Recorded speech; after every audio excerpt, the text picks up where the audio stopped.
To add a bank account to Sage Accounting, we must go to the banking screen. To access the banking screen, click on Banking or use the drop-down list and click on Bank Accounts. This is the banking screen. Simply go to the top right, New and Bank Account. Select the account type that you want. If this is a current account, a checking account, click on Current. There are also other types of accounts such as savings accounts, credit card accounts, cash in hand. So this is like a petty cash account, loan accounts and other. This is going to be the bank current account. So I'll click on Current. The account name, we can call this Example Business Current Account. Put in the sort code and the account number. If the bank account has an opening balance, then tick on Add an opening balance, enter the date of the balance and the amount. If the amount is negative, if the account is overdrawn, then click Overdrawn Balance and enter the amount.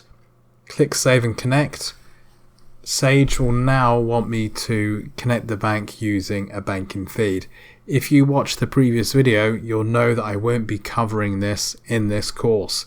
There is a whole separate course about connecting your bank account and having a feed between Sage and your online banking. That will all be covered in that course. All we need to do is simply click the X to the top right, click Cancel Setup, and our bank account will be added, and you'll see it on this screen once it loads up. Here it is, Example Business Current Account. If I need to edit any of the information on this account, I just simply click on the account and I can edit the information here, such as the account name, the type, the ledger account number, and the banking details. If I scroll down, we have that table that we've seen many times. This in the future will show the banking transactions that we've recorded on Sage. So that's how to add a bank account, manually add a bank account and edit the account details. I'll now show you how to start adding banking transactions.